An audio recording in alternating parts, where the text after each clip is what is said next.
11 novembre 2025. Crête de Spatersk et de l'Ukraine. La tempête avait transformé les montagnes en un cercueil blanc. Par 15 degrés, le vent déchirait le canyon comme une lame de scie, broyant tout sur son passage en une épaisse couche de glace. Dans ce couloir gelé, un convoi blindé russe, de près de 3 km de long, progressait lentement. Lourdement, il ne s'agissait pas simplement de traverser une tempête de neige. Les soldats pénétraient dans un lieu construit spécialement pour eux. Pendant 17 nuits consécutives, des équipes de reconnaissance ukrainienne ont suivi la même colonne blindée russe, se faufilant à travers cette étroite chaîne de montagnes. Toujours après minuit en file indienne, elle suivait l'itinéraire exact tracé à travers la Crète, à l'époque soviétique. Une route si étroite que 2 chars ne pouvaient s'y croiser. Une route sans issue sur exactement 2,9 km. Une route devenue un tunnel mortel dès que l'Ukraine a décidé de la fermer. Et les Russes ne se doutaient de rien. Leur convoi 72 véhicules avançait tel un serpent d'acier. 40 chars, T, 72, B3M, 17 MTLBS, Kings, BTR 82 AS, tous protégés par 2 batteries, Buck M3, et un site S, 4 camps à environ 21 km de distance. Chaque véhicule transportait une partie d'une cargaison de plus de 560 Zero Mines anti-chars. Nouvellement fabriqués, une livraison hebdomadaire d'une valeur de 10 millions de dollars à destination d'un point d'approvisionnement avancé près de Lyman, soutenant la logistique de première ligne de la Russie. Moscou pensait que cette route nocturne était imprenable. Ils avaient répété cela 12 nuits sur 13 à la même heure, au même rythme. La routine était devenue leur religion, et la routine allait bientôt causer leur perte. Les drones de surveillance ukrainiens de type Orlan équipés de batteries ultra-résistantes au froid, pouvant fonctionner jusqu'à 22 deg F, 30 deg G, ont suivi le rythme de déplacement nocturne des convois. Des systèmes de cartographie assistés par intelligence artificielle surveillaient chaque mouvement russe, chaque chute de neige, chaque rafale de vent, chaque moment de faiblesse. À 3H5, le char de tête franchit un passage étroit entre 2 parois rocheuses. Le commandant ukrainien murmura dans la radio d'une voix posée, son souffle se cristallisant dans l'air. « Phase confirmée. N'attaquez pas tant que le char de tête n'a pas franchi le repère. » Le piège s'était déclenché. La nuit était tombée et l'Ukraine était enfin prête à refermer les mâchoires. À 12 minutes après le franchissement de la frontière par le convoi, les montagnes laissèrent enfin échapper un souffle. Des fissures sillonnant les parois du canyon, l'obscurité s'agita. 20 micro-drones se glissèrent dans le blizzard, leurs rotors engloutis par le vent. Il ne s'agissait pas de drones d'attaque. Ce n'était que l'illusion initiale d'un piège bien plus redoutable. Chacune était équipée d'un module thermique compact calibré à 59 degrés C, 125 de GF, diffusant des flux contrôlés d'air chaud dans la tempête glaciale. La tempête de neige faisait le reste. Des vents froids aspiraient la chaleur artificielle vers le haut, la tordant en de longs rubans thermiques qui s'étendaient à travers le canyon. En quelques secondes, les drones avaient peint dans le ciel une colonne blindée fantôme, une signature thermique massive qui ressemblait à un bataillon ukrainien entier marchant à travers la tempête. Rien de tout cela n'était réel. Mais à 21 km de là, dans la soute suffocante d'un système de missiles, Buck M3 et 4 camps russes, l'opérateur radar se pencha en avant lorsque son écran s'illumina en rouge. Non pas 3 cibles, non pas 20, mais une formation blindée entière surgissant de nulle part. Une brigade fantôme se levant à l'intérieur. Une tempête de neige digne d'un véritable cauchemar. À 3h14 du matin, la panique avait déjà atteint le niveau de commandement. Les unités d'artillerie reçurent l'ordre de se redéployer. 10 missiles fendirent le ciel à vitesse réduite, semant le chaos dans la tempête. Quelques minutes plus tard, 12 drones leurres ukrainiens se désintégrèrent, s'éteignant chacun comme une braise mourante. Pour l'opérateur russe, c'était une victoire, une cible abattue sans bavure, la preuve que le ciel lui appartenait toujours. Pendant ce temps, le véritable convoi russe continuait d'avancer péniblement, presque aveuglé par le brouillard blanc qui réduisait la visibilité à 7,6 mètres. La glace se fissura le long des parois du canyon. Des vents violents s'abattèrent sur eux à 60 km. Les moteurs gémissaient sous le métal froid se contractant sous la pression. Ils s'enfoncèrent toujours plus profondément dans le piège, ignorant ce qui les attendait. À 3H9, les capteurs de pression enfouis sous la neige ont transmis leur premier signal au centre de commandement ukrainien. Le Canyon l'avait confirmé. Les Russes étaient exactement là où l'Ukraine le souhaitait et la phase suivante allait commencer. Les défenses russes allaient-elles pouvoir s'adapter à temps où l'Ukraine avait-elle orchestré une frappe qui avait contourné tous les garde-fous auxquels elle faisait confiance? C'était précisément le moment que l'Ukraine attendait. L'endroit précis où la montagne se rétrécissait à 3,3 mètres, un entonnoir de pierre sculpté par des siècles de vent. Aucun char ne pouvait faire demi-tour ici. Aucun véhicule ne pouvait reculer sans s'écraser contre la roche. C'était un piège naturel et ses mâchoires étaient sur le point de se refermer. Les officiers ukrainiens avaient détecté la faiblesse des systèmes de défense aérienne S-400 et Buk M3 alors qu'ils étaient en phase de rechargement de missiles. Distrait et bien trop tard pour assurer une protection continue du convoi, le commandant de l'équipe ukrainienne a donné un ordre discret sur la ligne cryptée. Deuxième phase de l'attaque. A3 H-23-28 drones de guerre électronique FPV Hunter ont décollé d'abris enneigés. Chacun transportait une charge creuse de 1 kg assignée à un véhicule spécifique. Chaque drone était guidé par une IA qui avait mémorisé chaque rocher, chaque itinéraire et chaque tourbillon de vent à l'intérieur du canyon. Ils plongeaient de leurs abris tels des faucons en chasse, fendant la tempête en piqué contrôlé. À 3A28, la première explosion frappa le drone numéro 3 qui s'écrasa contre le côté gauche de la couronne de tourelle du char de tête. Une vulnérabilité que même les ingénieurs soviétiques les plus aguerris redoutaient. La charge creuse a percé 15 km de blindage en un instant. L'explosion a non seulement immobilisé le char, mais a aussi fait pivoter latéralement le véhicule de 46 tonnes, bloquant complètement la route. Derrière lui, le deuxième char a cassé trop tard. Ses chenilles ont glissé sur la glace, comme un traîneau d'acier percutant le char de tête à 29 km/h et générant une force d'impact de plus de 900 Newton. Le char numéro 3 a percuté le char numéro 2. Le char numéro 4 a percuté le char numéro 3. En 11 secondes, toute la formation russe s'était transformée en une seule masse soudée de 400 tonnes de blindage piégé dans un canyon à peine plus large qu'une camionnette. La deuxième vague de drones fut immédiatement déployée. Ces drones ne ciblaient même pas le blindage, mais le système nerveux. Le drone numéro 7 a frappé la baie de communication. D'autres ont touché le système d'artillerie de 125 mm du BTR-82A. Plusieurs autres ont plongé directement dans le compartiment moteur du véhicule de commandement. Chaque explosion était amplifiée par les parois du canyon, transformant chaque impact en un fracas qui résonnait sur des kilomètres. Les troupes russes tentèrent de riposter, mais leurs tourelles ne pouvaient pas se déplacer dans l'étroit passage. L'infanterie essaya de descendre de ses véhicules, mais glissa sur la glace ou fut clouée au sol par des éclats de métal qui tombaient comme une pluie d'acier.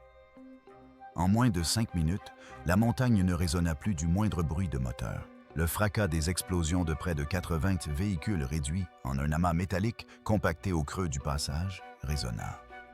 Si vous avez suivi la bataille jusqu'ici, ne clignez pas des yeux. Les prochaines minutes seront décisives.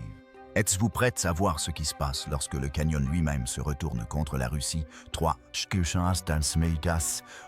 42. Pour les Russes, la distance entre le chaos et la catastrophe n'était que de quelques secondes. Mais dans un canyon étroit comme celui-ci, quelques secondes ont suffi à anéantir une colonne blindée entière. La première explosion a déchiré le véhicule avec une force de 2,1 sur l'échelle Airtor.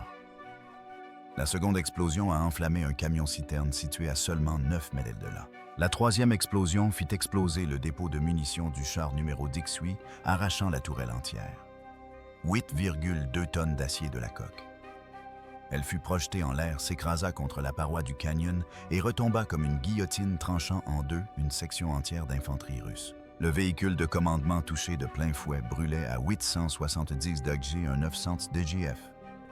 Son électronique s'est vaporisé son équipage impuissant avant même de réaliser qu'il avait été touché.